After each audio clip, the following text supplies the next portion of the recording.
In the worst blizzard Montana had ever seen, August Reyes rode into the white to find the last of Adeline Marsh's stranded cattle and didn't come back on time.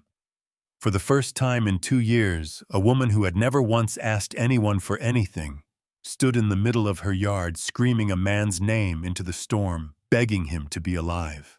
The notice was nailed to the gatepost, with 3 iron tacks driven in hard enough to split the wood. Adeline Marsh saw it from 50 yards off, a square of paper gone gray at the edges from a week of prairie wind, and she did not need to walk closer to know what it said. She had been expecting it since the leaves turned. She walked closer anyway. The debt was Elias's technically. He had borrowed against the ranch 2 years before his death to buy breeding stock, certain the herd would double and the loan would pay itself off inside 3 seasons. Instead, a typhoid fever had come through the county the following winter, the kind that moved house to house like a rumor, and it had taken him in 11 days. Adeline had gone begging that winter. She used the word herself privately because there was no gentler one that fit.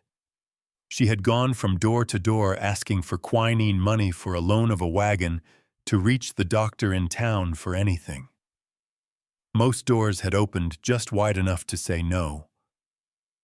One family had later laughed about it at a church supper, not unkindly exactly, but not kindly either, and word had traveled back to her the way such things always did. She folded the paper once, then again, and put it in her apron pocket. She did not cry. She had promised herself 2 winters ago, kneeling in the frozen dirt beside Elias's grave, that she would never again let anyone see water in her eyes over a debt, a death, or a disappointment.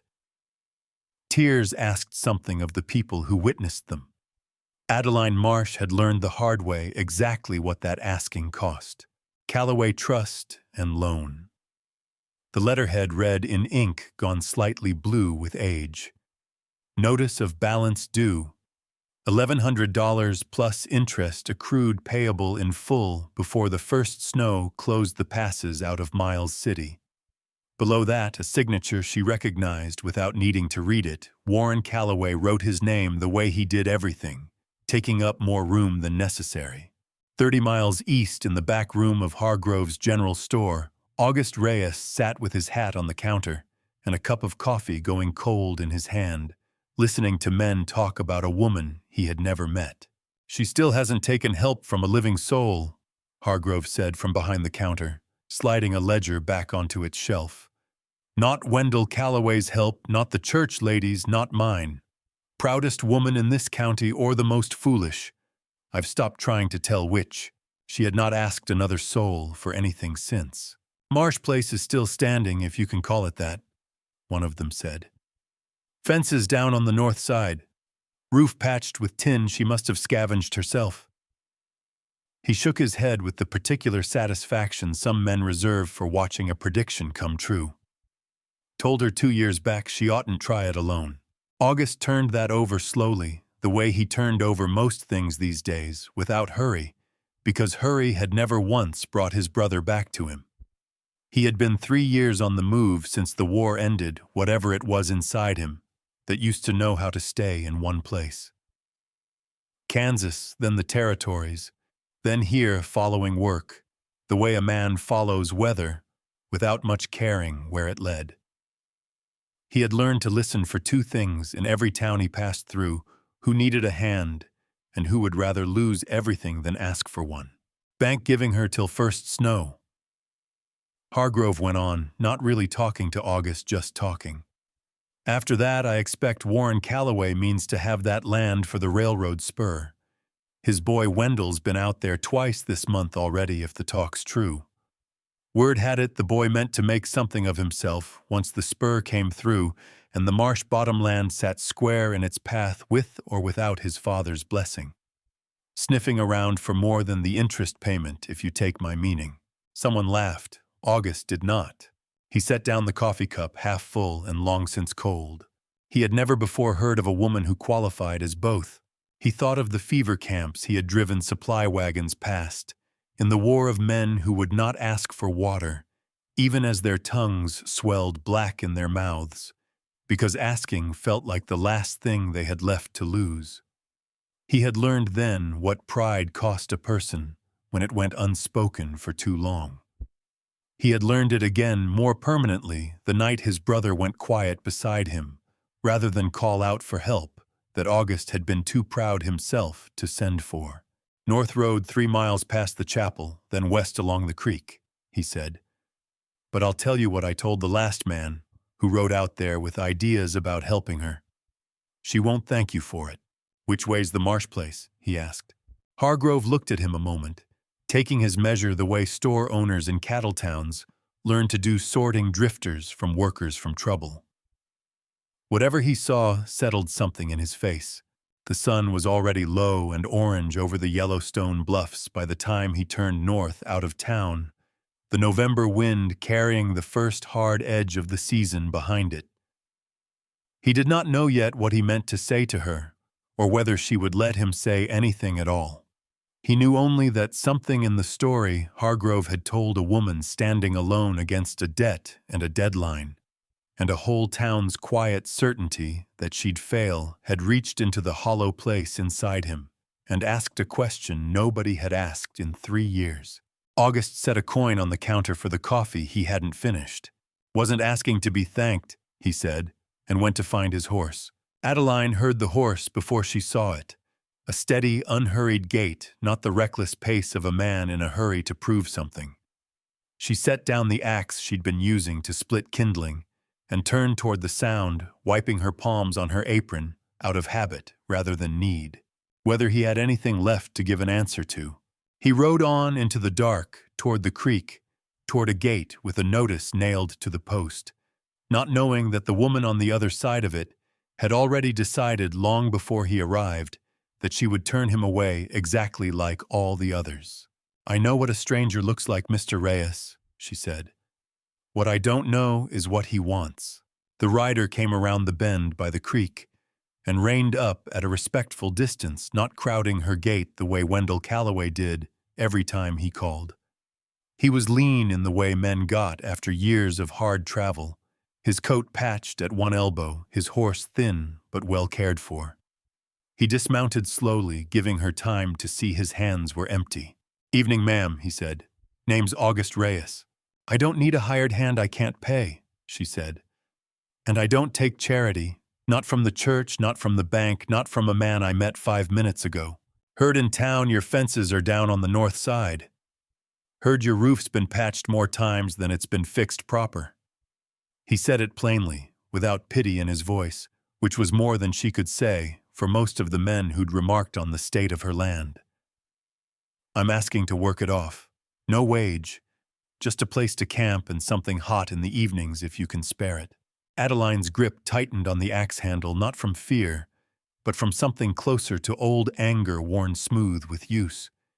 She had heard some version of this offer a dozen times in 2 years, from ranch hands passing through who thought a widow's gratitude might be worth more than a wage from Wendell Calloway, with his contracts and his careful smile. Each one had looked at her the same way, like a problem waiting to be solved by the right man. She expected him to argue the way the others had. Instead, he was quiet a moment, looking at her the way a man looks at weather he's trying to read. "Wasn't calling it charity. Then call it whatever makes you feel better about riding 30 miles to fix a stranger's fence, Mr. Reyes, because I promise you I don't need saving." Her chin lifted the way it had 2 winters ago at Elias's grave, the way it had every time since someone had offered her help wrapped up like rescue. "I don't cry for help. I never have, and 2 years alone hasn't changed that. So you can turn that horse around." "That's not an answer," she said, though her voice had lost some of its edge. "I'm not here for tears," he said finally. "I'm here for you." The words landed strangely plain enough that she couldn't dismiss them as flattery, and there was no charm in the way he said them, no angle she could find, no matter how she turned them over. Men who wanted something from hers usually knew how to make their wanting sound like generosity. This man sounded like he was only telling the truth, which unsettled her more than any lie could have. Adeline held his gaze longer than she meant to. There was a tiredness in his eyes that matched something she recognized in her own reflection some mornings. She had learned to read men quickly out of necessity, and what she read in August Reyes was not hunger for her land or her gratitude. It was something closer to a man looking for a reason to stop moving. Didn't mean it to answer anything. Meant it to be true. He glanced past her at the sagging fence line, the barn roof with its mismatched patch of tin, taking in the whole shape of her trouble without making a show of it. I've been 3 years without a place that needed me for anything. Yours does. That's not nothing, ma'am, even if it isn't a reason you're ready to hear. The fences are my concern, she said again, softer this time. Not yours. She looked at the broken rail behind her, then at the low gray clouds building over the bluffs, the kind that came earlier every year now and stayed longer. She thought of the coming winter of the wood she hadn't finished splitting of the roof that would not hold through a hard freeze without more mending than her own 2 hands could manage before the ground froze solid. That did not make him safe. It only made him harder to send away with the certainty she wanted to feel. Didn't say they were mine to fix, he said. Said I'd fix them anyway if you'd let me. Man can work for his supper without it meaning a thing more than that. I mean it, Mr. Reyes. There's grazing by the creek, she said at last. You can camp there. I'm not hiring you, and I'm not thanking you, and the first sign of trouble, you're gone. Understood. She had told him no in every way she knew how. She had not, she realized much later that night, actually watched him leave. I know you do. Something in his face eased, not quite a smile. That's why I rode out here. She did not answer that. She turned back toward the woodpile instead, because there was nothing left to say that wouldn't have sounded like more than she meant it to. Behind her, she heard him lead his horse toward the cottonwoods, without another word, asking nothing further, exactly as he'd said he would. The pulley had been failing for the better part of a year, the rope fraying a little more each time she hauled a bucket up from the dark, and the pipe that fed the trough had a hairline crack that widened every hard frost and closed again every thaw, leaking a little more water into the ground each season. She had meant to fix it herself a dozen times. She had never quite found the hours, and there was no one she'd trusted enough to ask. August did not come near the cabin the next morning, or the one after that. He kept to the creek, to a camp so neat and unobtrusive that Adeline sometimes forgot he was there at all, until she caught the thin line of smoke rising through the cottonwoods at dawn. He rose before her from what she could tell, and was already at work by the time she stepped onto the porch with her first cup of coffee. He started with the well. She did not know what to do with a man who refused both her suspicion and her money in the same breath. So she stopped offering either and started without quite deciding to leaving a bowl of water at the edge of the yard each morning where he'd see it on his way to work. She never said a word about it. He never mentioned it either. It became a kind of understanding neither of them named. She watched him work from the kitchen window, not bothering to hide that she was watching. He did not rush the way men sometimes rushed a job meant to impress someone. He tested the old pulley wheel, turned it slowly in his hands, set it aside and rode into town for a replacement without asking her for a dime toward it. When she tried to press $2 into his hand that evening, he only shook his head and went back to his fire. Man doesn't take a wage and then charge for the parts, he said. Wouldn't make much sense, ma'am. Their hands were close enough on the pipe that when he shifted his grip, his fingers brushed hers. The pipe proved harder than the pulley. It ran nearly 6 feet underground before it split, and by the 3rd day, August had a trench dug alongside it, mud to his knees, his shirt dark with sweat, despite the cold that had settled hard over the valley that week. Wasn't going to stand there and watch you drop it, she said, which was true, and also not the whole truth, and she suspected from the set of his jaw that he knew it too. On the 4th morning, she came out to find him wrestling a new length of pipe into place, alone, the joint too heavy and too awkward for one man to hold steady and fit at once. She did not decide to help, so much as her hands moved, before her mind caught up with them, closing around the cold iron, just below where his own gripped it, holding the pipe level, while he drove the coupling home. Neither of them said anything. He finished seating the joint, and she let go a beat too late to pretend the touch hadn't registered, and they both stepped back at the same moment, as though an agreement had passed silently between them that the moment required distance. "Obliged," he said, not quite looking at her.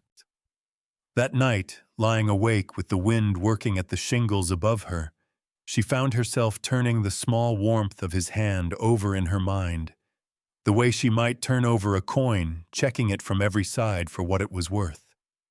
It had been 2 years since she'd let anyone close enough to touch, even by accident. She had built her solitude so carefully, brick by brick, until she'd nearly convinced herself she preferred it. She went back inside sooner than the morning's chores required. She told herself it was the cold. She did not examine too closely why an accidental touch from a stranger's calloused hand had unsettled that conviction more than 2 years of well-meaning townsfolk ever had. The silence between them had not broken. It had simply changed shape, the way a held breath changes shape the moment before it's finally let go, and she was not yet ready to say what she thought that meant. By the end of the week, the well ran clean and full, the pulley turned smooth and silent, and the trough filled without the slow leak that had wasted half of every bucket for a year. August said nothing of it beyond a short report delivered at a respectful distance. "The well's fixed, ma'am, ought to hold you through the freeze," and went back to his fire, as though he expected no more thanks than the bowl of water she left him each morning.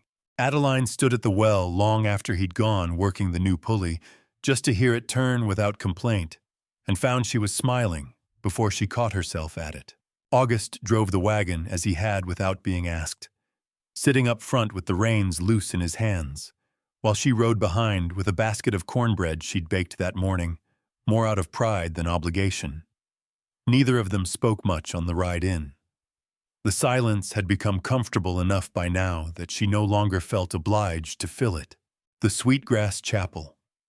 Harvest supper was not an invitation so much as an expectation. Every ranching family within a day's ride turned out for it, filling the small clapboard hall beside the church with the smell of roasted squash and coffee and the particular noise of a community that saw each other rarely enough to make the most of it. Adeline had gone every year before Elias died. She had gone exactly twice since, both times out of a stubborn refusal to let her absence be read as defeat. She almost didn't go this year. She stood in front of her small mirror longer than she meant to, holding up the one good dress she owned, pale blue high at the collar, worn only twice. She wore it anyway.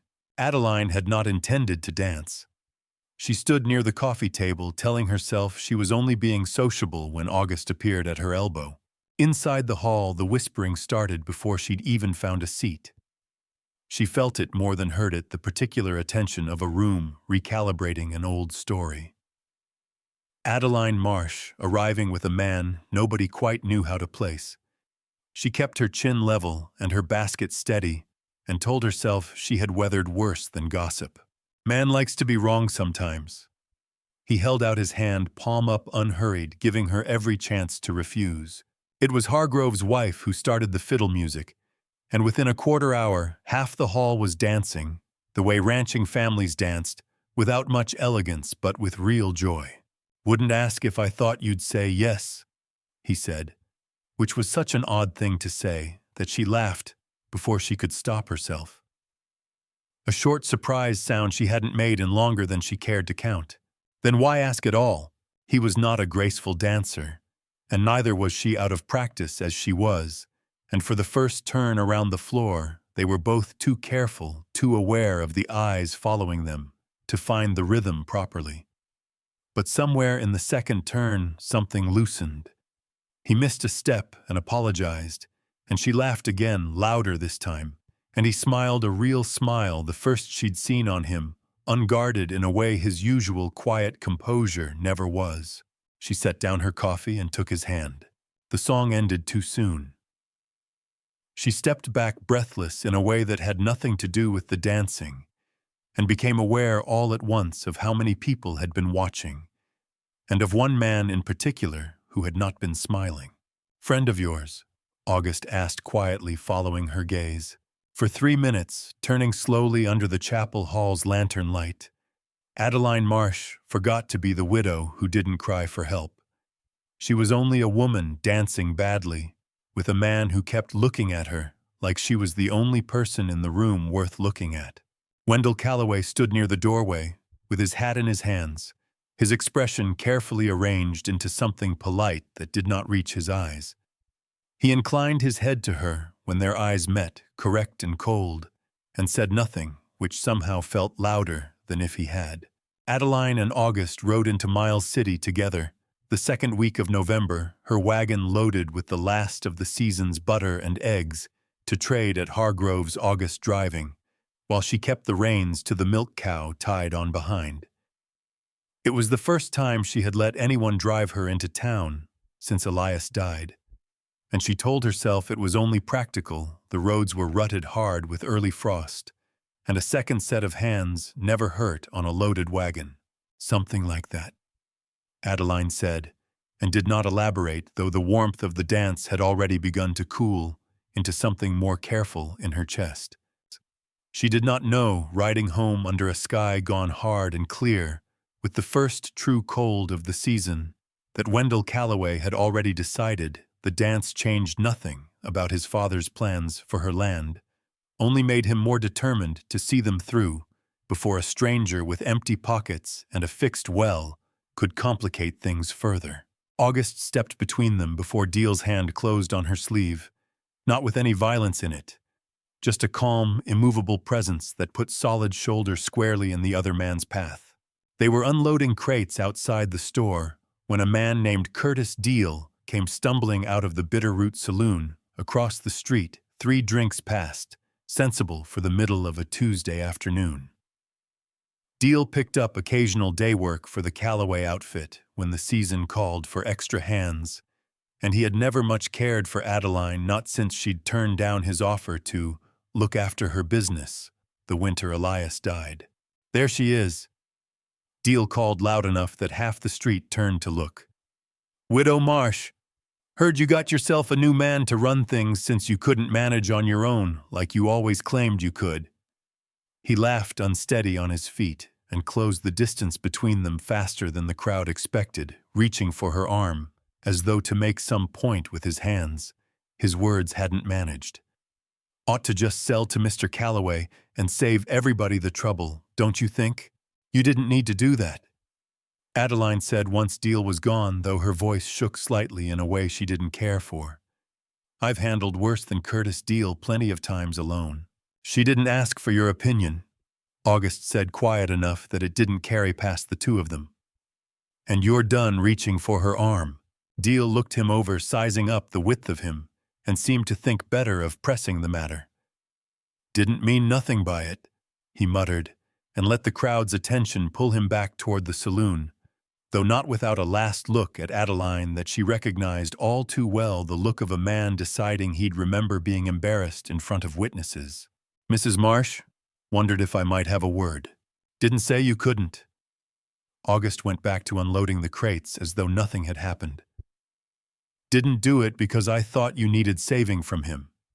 Did it because I was standing right there, and a man doesn't watch that happen to someone he—" He stopped himself and did not finish the sentence, and Adeline found she did not press him to.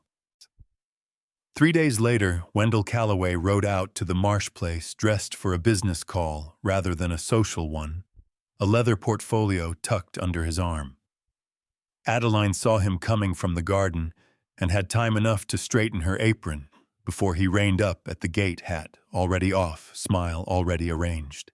"And who exactly would be standing as my guarantor, Mr. Calloway?" She led him to the porch rather than inside, a distinction she made deliberately, and did not offer coffee. Behind the barn, she was aware of August's hammer going quiet. Wendell opened the portfolio on the porch rail and turned it toward her, tapping a clause near the bottom of a page. "My father's willing to extend the note past first snow," he said. There's a provision here, family guarantor clause, standard enough in cases like yours. Someone with standing in the county cosigns, the deadline moves to spring, and you keep the land through the worst of the season. I wasn't proposing you hand over anything. Wendell's smile thinned at the edges. I was proposing a partnership. Marriage, Mrs. Marsh, is hardly an insult. His smile widened. Well, that's the part I came to discuss properly. I'd be honored to have my name attached to yours, Mrs. Marsh, in whatever fashion made the arrangement most respectable. A woman in your position needn't face all that alone, not when there's an easier road available to her. I have not once in 2 years asked your father, or you, or anyone in this county, for an easier road, Adeline said. I don't intend to start by handing over my husband's land in exchange for your name on a piece of paper. Your hired man, Wendell said with careful emphasis on the second word, seems to have made himself comfortable here. It's not the marriage I object to. It's the arithmetic. She closed the portfolio gently but firmly. You're offering to solve a debt with a ring instead of dollars and calling it kindness. I've had enough practice recognizing kindness to know the difference. He rode off without waiting for a reply. Something flickered across his face. His gaze moved past her shoulder toward the barn, where August had come to stand in the doorway, arms loose at his sides, watching the exchange without a word. He works for his keep, same as any hand would. Hands don't usually dance with the lady of the house in front of half the county. Wendell picked up his hat, settling it with a precision that felt more like a warning than a farewell gesture. I'd think on the offer a while longer before you dismiss it outright, Mrs. Marsh. The bank's patience has limits even I can't extend past what's written on that page. And drifters have a way of moving on once the work runs out. Adeline heard it standing in Hargrove's doorway and felt something colder than anger settle into her, not because she believed a word of it, but because she recognized the shape of the tactic, even before she understood its aim. Wendell could not out-argue her refusal. He meant instead to make her doubt the one person who had earned her trust without asking for a scrap of it. Word came back to Adeline within the week, carried the way such things always traveled in Miles City, through Hargrove's wife, who heard it from the Pruitt girl, who heard it from someone at the chapel. Wendell had been telling anyone who'd listen that the drifter working the Marsh place was likely running from debts of his own back in Kansas, that no honest man worked 2 months for nothing but a camp by the creek. Unless he had something to hide, that a woman alone would do well to wonder exactly what she was harboring on her land. Only debt I've got is the one I can't ever pay back, August said finally, and it's got nothing to do with money. Man died owing his brother a life he couldn't give back. That's the whole of what I'm running from Adeline. Wendell Calloway's welcome to go looking for more, if it makes him feel better about the offer you turned down. Fair enough, he said, and neither of them spoke of it again, though the rumor lingered in town longer than either of them would have liked, a small, persistent weather of its own that would not fully clear until long after the winter did. She rode home that evening and told August plainly what was being said, watching his face for whatever truth or denial it might hold. I know that, she said. Told him as much myself, near enough. She held his gaze a moment longer than the conversation required. Wanted to hear it from you anyway. August's hands did not slow, but something in his face went still. Had a farm in Kansas, he said finally. Wife, boy near 4 years old when the fever took them both. Same year the drought took the farm, more or less. Didn't have much reason to stay in one place after that. The evenings had grown too cold for outdoor work by the time Adeline found him repairing tack by lantern light in the barn, a needle and waxed thread moving steady through a cracked bridle strap. She had come out for feed and stayed longer than the errand required, settling onto an overturned crate across from him, without quite deciding to. You've been 3 years moving, she said, not quite a question. Hargrove told me that the day you came out here. Never asked you myself why. He was quiet a moment. I'm sorry. She said it plainly without performance, and something in him seemed to accept it more easily for that. That's not the whole of it, though. He set down the bridle, turning his forearm slightly, so the lantern light caught an old scar there, pale and puckered, running from wrist toward elbow. Before the farm, during the war, I drove supply wagons, teamster work, not fighting, though. It came close enough some nights. My younger brother rode with the same outfit. 19 years old. Thought the world of me, which I never much deserved. Learned two things that night, he said. Pride costs more than most men account for. And I've been running from the shape of that lesson ever since, same as you've been running from the shape of yours, only headed the opposite direction. He looked at her, then steady and unguarded. You learned that asking gets you laughed at. I learned that not asking gets somebody killed. We're carrying the same wound, Adeline, just facing different ways. We got cut off from the column one night, pinned down longer than we should have been. I was senior man. Had every chance to send for help. There was a rider could have made it back to the line inside an hour. I didn't send him. His voice stayed level, but something underneath it had gone rough. Told myself we could hold till morning. Told myself asking for help would look like I couldn't manage my own men. My brother took a wound near midnight that a doctor could have closed easy enough if we'd had one within reach. Didn't have one. He was gone by sunup. August. Her voice had softened without her meaning it to. Wasn't your fault, she said. Not the whole of it. War doesn't hand out fair shares of blame. Without entirely deciding to, she reached across the small space between the crate and the tack bench and set her hand over the scar on his forearm. He went still under her touch, more still than she'd ever seen him, and she felt the muscle beneath her palm tighten and then slowly ease. They sat like that a while, her hand over his scar, the lantern burning low, neither of them in any hurry to be the one who broke the moment. When she finally drew her hand back, it was not because she wanted to, but because the barn had gone cold enough that she could see her own breath. Feels like it some nights. I know. She did not move her hand. Feels like the whole county's laughter follows me into my dreams some nights, too. Doesn't make either of us right about what we deserve to carry. She left him to his tack and his lantern, but she carried the shape of his scar under her palm all the way back to the cabin, and she found, for the first time in a long while, that the silence of her own house felt less like solitude and more like waiting.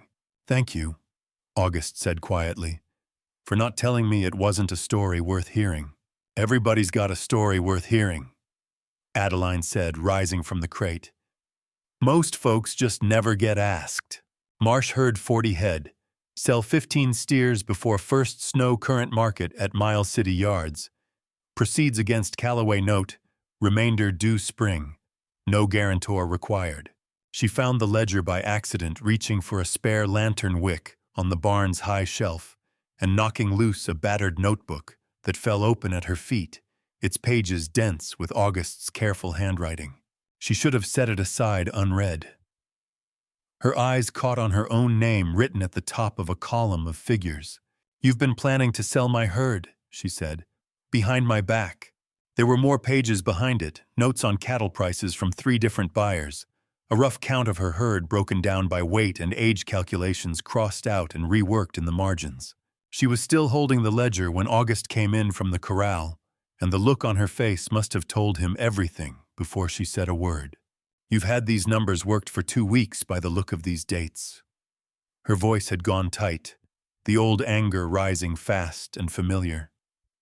I told Wendell Callaway I wouldn't hand my land over to be managed by a man who thought he knew better than me what I could carry. Seems I let one into my barn anyway. Wasn't behind your back. Was going to bring it to you once I'd worked the numbers proper. That's not what this is. August crossed the space between them.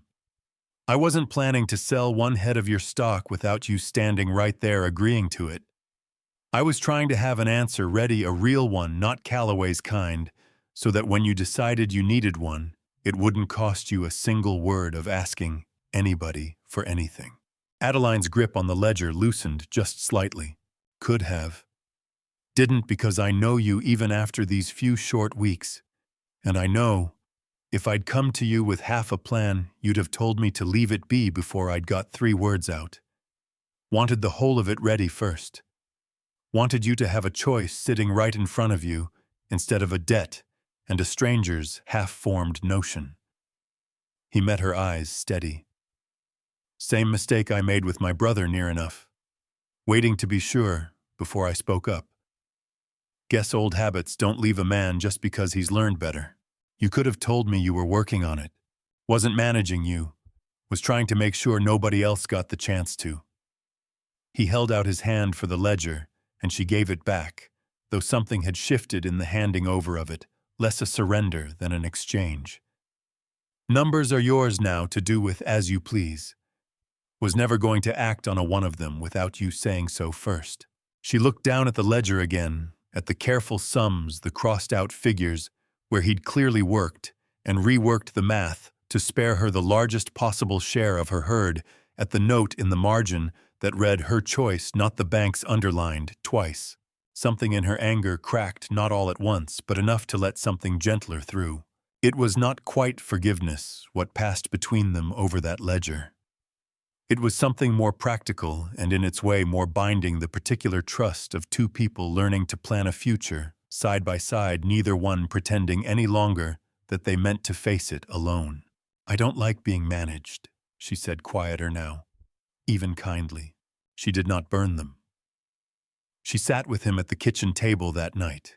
Instead, the ledger opened between them and went through his figures line by line, correcting 2 he'd gotten wrong about her yearling count, and agreeing grudgingly that the rest were sound. Seen a sky like this once before, back in '73, Otis said, squinting up at a horizon that looked to August's eye like ordinary gray November cloud. Mercury's been falling too fast, too early. Cattle know it before we do. Watch how they're bunching. Outside, the wind had picked up sharp against the windows, carrying down from the north, with a bite that hadn't been there the week before. Neither of them yet understood how little time the weather meant to give them before it came due. The first sign came from an old man named Otis Pruitt, who had ranched the Yellowstone bottomland longer than anyone else in the county, and had a reputation for reading weather the way other men read newspapers. He stopped August on the road into Miles City and told him without much ceremony to get every head of stock he owned into the lowest, most sheltered ground he could find before the week was out. Elias used to say the same thing about a bad winter coming, she said. Said the cattle always knew before the almanac did. August watched riding back out to the Marsh place and saw what the old man meant. The herd had drawn together tighter than usual, restless along the fence line, lowing at nothing in particular. He mentioned it to Adeline that evening, and she went still in the particular way she did when a piece of news confirmed something she'd already half suspected.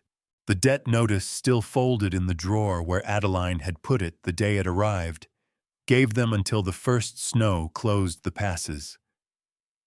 Neither of them said aloud what both of them had begun to understand, that the same storm building over the bluffs that threatened Otis Pruitt's cattle and every other herd in the valley was likely to be the very snow the bank's deadline had named. If we get 15 head to market before the roads close, she said, and the weather holds even 3 more days. They spent the next 3 days working from before light, until well past dark, hauling extra feed into the near pasture. Checking every rail of the fence August had mended, weeks before, driving the last stragglers of the herd down from the higher grazing toward the ravine that offered the best natural shelter on the property. The mercury in the thermometer nailed outside the cabin door dropped 10 degrees in a single afternoon and kept falling. On the last clear evening before the sky finally broke, they sat together on the porch step, too tired for more work, and not yet ready to go inside, watching the light fail slow and orange over the western ridge. They did not talk about Callaway or the ledger or the note come due. They talked instead for the better part of an hour about smaller things, about the orchard she meant to plant come spring, If the ranch was still hers, to plant it on apple trees, on the south slope where the frost came latest. About a stretch of bottomland August thought might do well for hay if properly drained.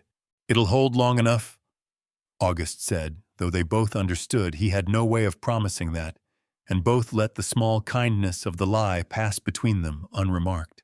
There'd been word out of Bozeman too careful and second-hand that the buyer August had lined up was asking around about the drifter working the Marsh place, asking whether the rumors were true, whether a man said to be running from his own debts back east could be trusted to deliver stock as promised. August hadn't mentioned it to her directly. She'd heard it from Hargrove, same as she heard most things now. She did not ask him about it. She only found herself that evening hoping the man's word would hold for both their sakes when the time came to prove it.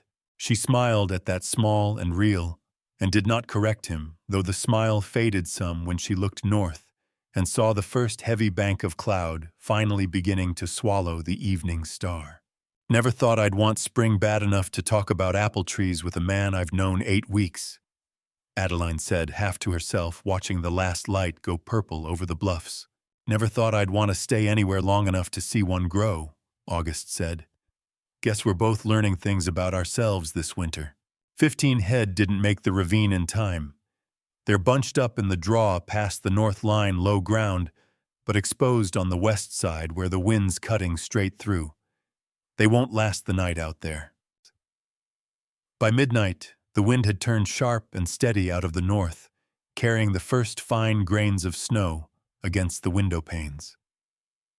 By morning, the sky Otis Pruitt had warned them about had arrived in full, and the deadline written on Callaway Trust, and Loan's letterhead, and the deadline written by the weather itself had, just as they'd feared, become the very same day. The storm that arrived that first night was nothing like the steady snows Adeline had weathered in her 2 years alone. It came in sideways, driven by a wind that screamed low across the open ground and erased the world beyond arm's reach within an hour of starting. By the second afternoon, August came in from checking the near pasture with frost already whitening his eyebrows and grim news he delivered without softening it. "August, then we bring them in. I'll bring them in." He was already pulling on a second coat, checking the coil of rope by the door. "You stay here. Keep the home fire built up high enough to see by. I'll run a line from the barn out to the gatepost, follow it back." The 2 hours came and went. A third hour passed. A fourth. She stood at the window so long that the glass fogged and froze in equal turns, and somewhere in the 5th hour, with the storm showing no sign of breaking and no shape moving anywhere along the rope line, she could see something in her that had held rigid for 2 straight years finally gave way. "I know this kind of storm, Adeline. Drove supply wagons through worse. I'll be back inside 2 hours." She helped him tie off the rope's end to the porch post herself, her hands clumsy with cold and fear in equal measure, and watched him disappear into the white less than 20 feet from where she stood, swallowed whole by a storm that had turned the whole world the same blank color. She did not go far. Some clear, cold part of her mind held on to enough sense to keep one gloved hand on the rope line the whole way, but she went out into a wind that could have taken the skin off her face in minutes, and she called his name into it over and over with a rawness in her voice she had not allowed herself in 2 years. She had promised herself, kneeling at Elias's grave, that she would never again let the whole county watch her beg. She had kept that promise through every hard season since. She had built her pride the way August built fences, post by post, tested for solidness before she trusted her weight to it. She went out into the storm anyway. She could not lose him. "August, August, answer me." The wind took her voice and scattered it before it could have traveled more than a few yards. She kept calling anyway, because some truths only come clear at the exact moment they can no longer be avoided. And the truth that came clear to Adeline Marsh in the middle of that storm was simple enough to fit in 4 words. She found him 10 yards further on than she'd expected, blood already freezing dark along one sleeve where a fallen branch had opened a gash near his shoulder, driving the last 3 head of cattle ahead of him, with a strength that looked like it was costing him everything he had left to give.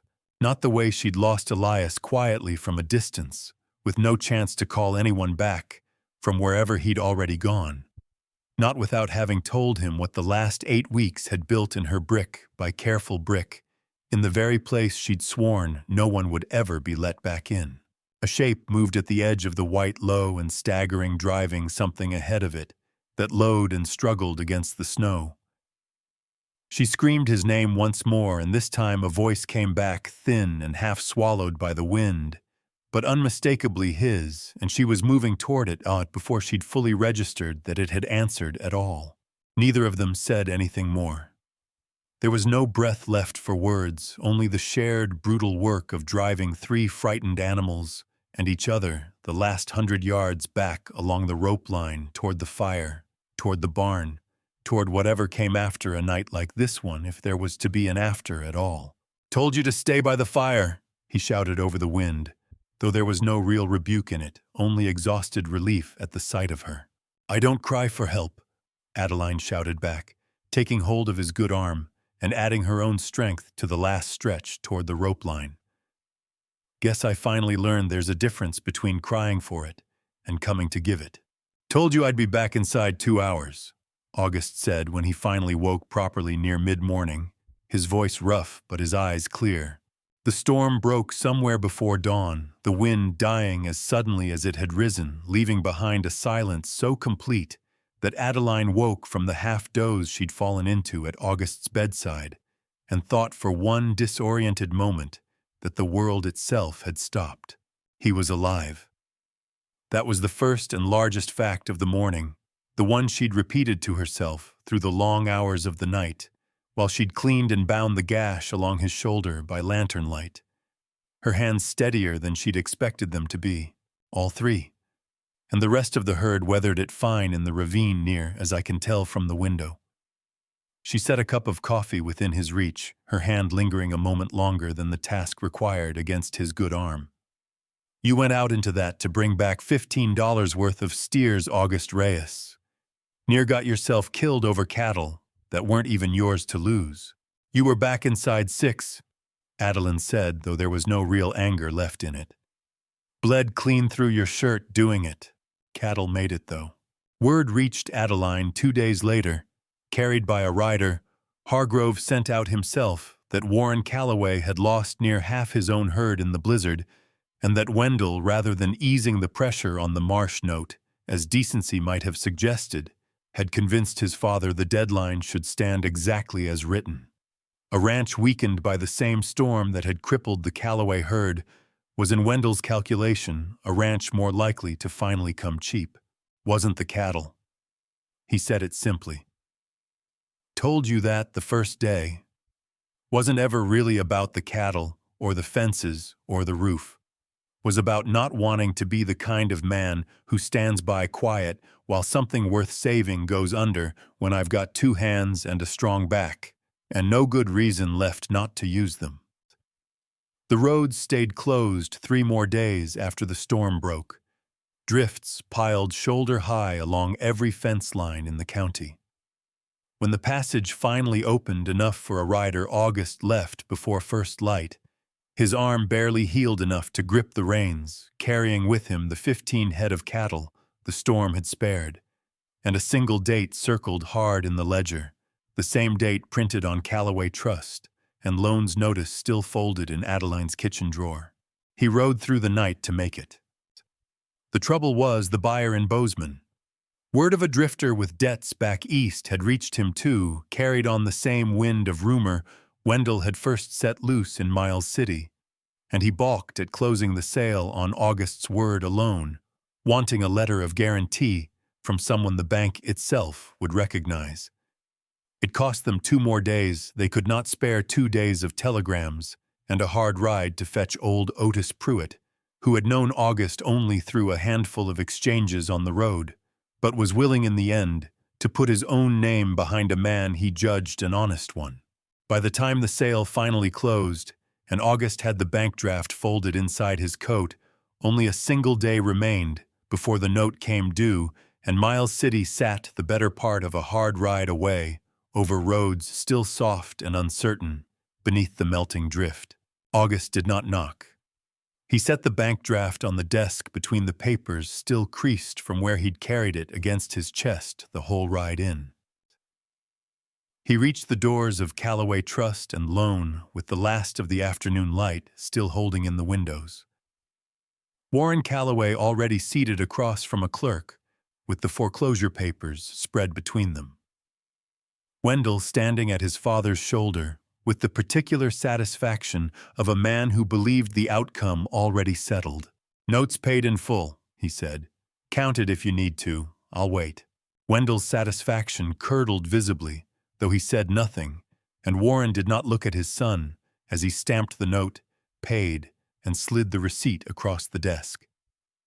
Whatever conversation father and son were due to have about the timing of a debt called in against a woman who'd lost nothing but her patience for other people's schemes, it was not one August stayed to witness. Warren Callaway looked at the draft, then at August mud-crusted and hollow-eyed from a night in the saddle, and something in the old banker's face, tired and perhaps a little ashamed, though he would never have said so aloud, settled into grudging respect.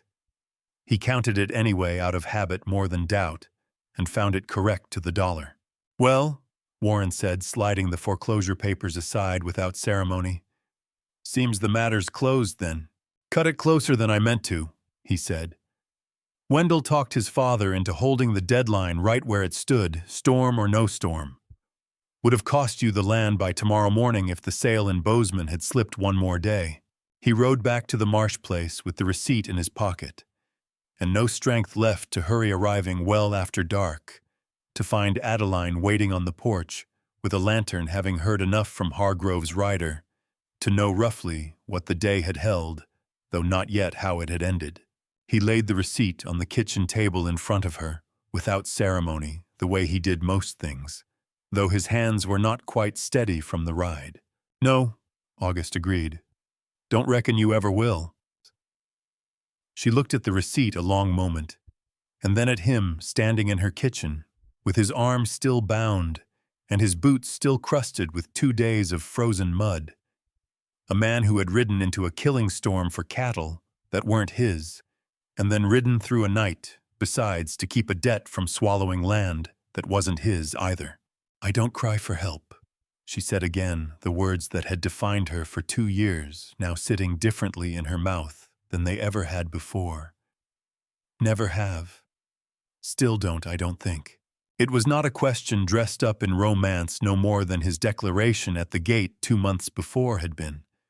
It was like everything else about him, a plain statement of where he'd already decided he belonged, offered honestly enough that she could refuse it without cruelty if she chose to. "But I've learned there's asking, and there's letting someone stand beside you without asking at all." She folded the receipt carefully, the way she'd once folded the notice that had started all of this, though this time she was not tucking it away out of grief. "I didn't ask you to ride into that storm. Didn't ask you to ride through a night to beat Wendell Callaway to his father's desk. Didn't ask you to work my land for 2 months without a wage, or fix a well I couldn't fix myself, or sit up working numbers half the night so I'd never have to beg anybody for anything again. You just did it. That's not the same as saving me." "No," he said. "Wasn't trying to save you. Don't think I could have even if you'd wanted saving. Man can't save somebody who's already decided to stand." He crossed the small kitchen, closing the distance between them with the same unhurried certainty he'd carried since the day he'd first ridden through her gate. "I came here because I'd been 3 years without a place that needed me for anything. This is the first one that ever has. I'd like to stay, Adeline. Not as a hired hand working off a debt of gratitude. As your husband, if you'll have me." She did not answer right away. She rose from the table instead, and walked to the window looking out at the dark shape of the well he'd fixed in his first week on her lance, at the mended fence line just visible against the snow, at the barn roof that no longer leaked, at the whole small, stubborn world she had built alone, and then without quite deciding had let someone help her hold up. She thought of the storm and the rope line, and her own voice tearing itself raw, calling his name into the white. She thought of 2 years spent proving she needed no one, and of 8 weeks spent learning that proving it and living it were not in the end the same thing. "Took you long enough," she said, and turned back to him and reached for his hand across the kitchen table and did not let go. That's the whole of it. Adeline Marsh never stopped being a woman who wouldn't cry for help. She just learned there was a world of difference between crying for it and letting someone stand beside her without being asked. August Reyes came looking for a place that needed him and found instead a woman who needed something from him but his presence, which turned out to be the one thing worth staying for. So tell me, which one are you? The one who rather go it alone than ask, or the one who show up anyway? Whether you are asked to or not, drop it in the comments. I genuinely like to know. If this story found you tonight, hit like and subscribe if you haven't already. There's another one writing in soon. Thank you for riding with me tonight. I'm grateful you were here. Until the next time, keep writing.